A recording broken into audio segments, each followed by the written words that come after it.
De retour avec Liv Wheeler, toujours opérationnel, même si je crois que c'est une journée un peu difficile, avec beaucoup d'efforts qui ont été accomplis avant cette séance.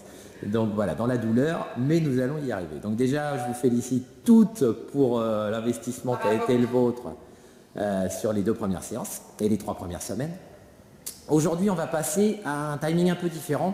Je m'oriente doucement vers mon chrono, puisqu'on va avoir 45 secondes d'effort, voilà, il est ici, et 15 secondes de repos.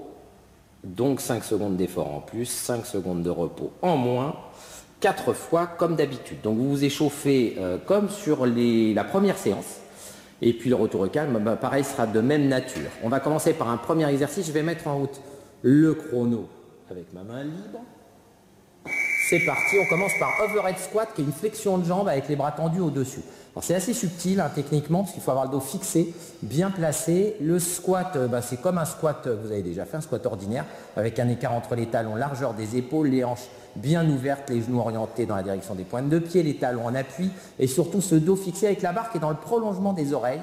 Alors vous utilisez un manche à balai chez vous, donc c'est un bâton qui est donc aligné sur nos oreilles. Donc le bâton, nous ne le voyons pas hormis dans le miroir si nous disposons d'un miroir, mais pas directement. Les bras sont tendus, donc assez toniques, ils soutiennent bien le bâton. La prise de main, c'est une prise fermée. On peut aussi avoir une prise un peu ouverte si Livy, tu peux te placer sans faire tomber le bâton. Voilà, comme ceci, une prise ouverte des mains en rotation un peu plus interne. Très bien, 15 secondes de repos.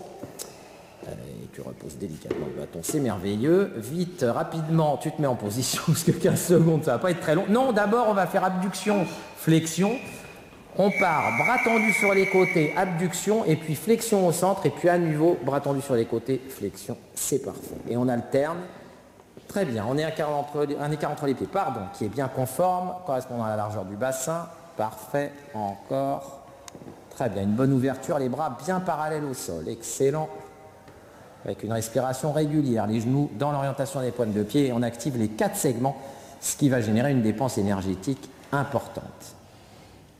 Excellent, une expiration dans la poussée, le dos est fixé, ça ne change rien, il y a un beau grandissement à la poussée, encore, c'est de plus en plus difficile, mais on s'accroche, c'est quasiment la fin, très bien, et tu relâches, super, 15 secondes pour passer au sol. Très bien, pour passer d'abord face au sol, on va faire avant-bras-main. D'abord on va faire, alors on fait l'abdos d'abord, oui, tu as raison. On fait l'abdos d'abord et puis on finira sur avant-bras-main. On fait un étirement de la jambe fléchie. Alors ce qui est important là, c'est d'être extrêmement centré. Voilà, tête, épaule décollée. On a le bas du dos qui est en contact au tapis. Une expiration bien profonde et un ventre toujours rentré, comme si on voulait rentrer dans un pantalon taille 36.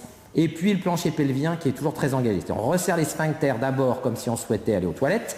Et puis on a un ventre incurvé, très avec un transverse donc qui est très mobilisé. Je vous dis toujours ce pantalon taille 36 dans lequel il faut absolument rentrer. On alterne droite et gauche, on expire. Ça peut se faire aussi avec la tête au sol, mais ça nécessite encore un peu plus d'exigence sur le placement du dos. Très bien. Inspire d'un côté, expire de l'autre, alternativement. Excellent, l'inspiration sera haute thoracique pour garder les abdos engagés pendant tout l'effort. Enfin, et c'est l'exercice sur lequel j'avais anticipé, dernier effort, je vais contourner Livy, qui va être un effort sur les membres supérieurs, avant-bras-main, c'est parfait. Derrière, on part en gainage. Est-ce que tu peux gainer un tout petit peu plus, c'est-à-dire engager un tout petit peu plus le bassin vers le sol, Livy, s'il te plaît?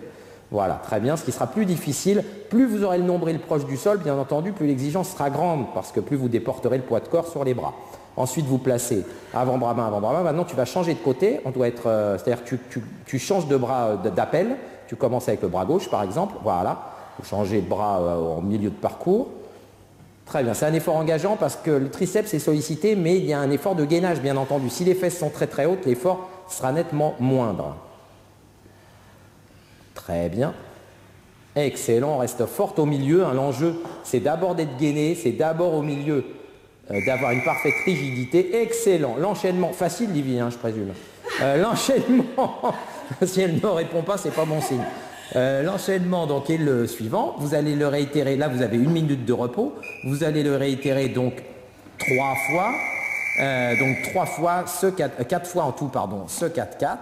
Et puis ensuite, vous faites votre retour au calme comme nous l'avions fait les fois précédentes sur la première séance. Voilà, je vous souhaite bien du courage. Les exercices sont un peu plus intenses, les durées d'effort un peu plus longues, mais a priori tout ça devrait bien se passer comme d'habitude. Pour toute forme d'adaptation, vous me contactez. À bientôt.